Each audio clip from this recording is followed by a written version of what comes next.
वो बेहद सफलतापूर्वक सरकार चला रही है। सरकार के नुमाइंदे ही कहते हैं, फ्री की योजनाएं ला रहे हैं और तमाम शिविर लगाए जा रहे हैं, राहत कैंप लगाए जा रहे हैं, तो उसका जनता में असर है।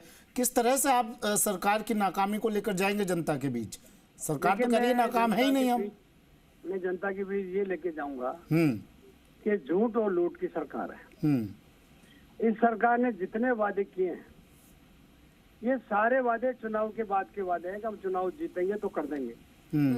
इससे ऐसा लगता है कि जनता को 75 साल के बाद भी क्या इतने बेवकूफ समझते हैं कि जिन्होंने 5 साल तक 4.5 साल लड़ने में निकाले और आखिरी जो 6 महीने थे उसमें इतनी घोषणाएं की वो कभी इम्प्लीमेंट इसलिए नहीं हो पाई इनके पास क्योंकि राज्य सरकार को कर्ज के बोझ के नीचे दबाकर जो घोषणाएं की है इन्होंने, इसलिए आम जनता सबको समझती है। इन्होंने कहा कि हम 30-35 बोर्ड हमने बना दिए, लेकिन एक भी बोर्ड, सब समाजों को गुमराह करने का प्रयास किया लेकिन एक भी बोर्ड धरातल पर नहीं उतर पाए।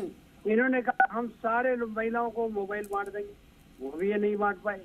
और यहाँ तक कि जितने कॉलेज और इन्होंने तहसीलें जो खोली है उनके पास कोई पैसा नहीं होते हुए भी जनता को गुमराह करने की जो घोषणाएं हुई है, ये सारे विषय हम लेके जाएंगे। क्योंकि आपने देखा होगा ये कैंप लगा रहे थे राहत, तो राहत कैंप के बजाय आहत पहुंचाने का काम ये लोग कर रहे थे। अच्छा प्रभुलाल जी कर रहे थे जी प्रभुलाल जी, जैसा कि आप यहाँ पर बता रहे हैं कि राज्य सरकार की तरफ से राहत कैंप नहीं लगाकर वो आहत कैंप के तौर पर जनता के लिए सामने आए, जो राहत दी गई, जो भी योजनाएं यहाँ पर चलाई गई लोगों के लिए, वो सब एक तरीके से सिर्फ दिखावा रहा, जैसा कि आप बोल रहे हैं।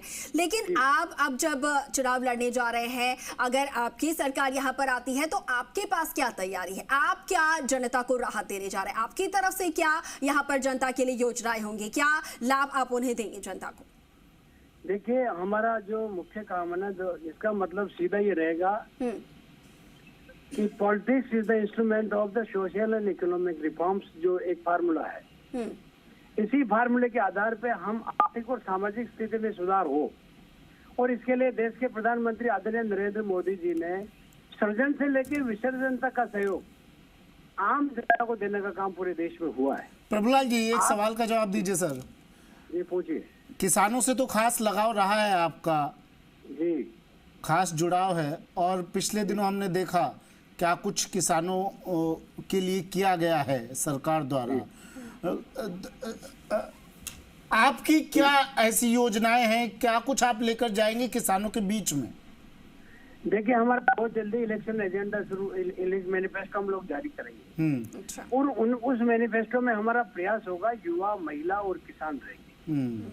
अब जैसा कि पिछली सरकार ने कहा कि हम लोग किसानों की बहुबूदी के लिए काम करेंगे, लेकिन हमारी सरकार ने तो, केंद्र ने तो 6 गुना बजट बढ़ाया, और इन्होंने कहा कि हम कृषि का बजट अलग लेके आ रहे हैं और 11 मिशन मोड में किसानों के लिए काम करने की बात इन्होंने कही है। लेकिन धरातल पे एक भी मिशन ने काम नहीं किया, जबकि उसमें 60% पैसा सेंट्रल स्पॉन्सर्ड था। राज्य सरकार के पास पैसा नहीं होने के कारण से ये उसका, यानी कि बीमा की प्रीमियम भी समय पर ये लोग नहीं करा पाए जो राज्य सरकार को कराना चाहिए था।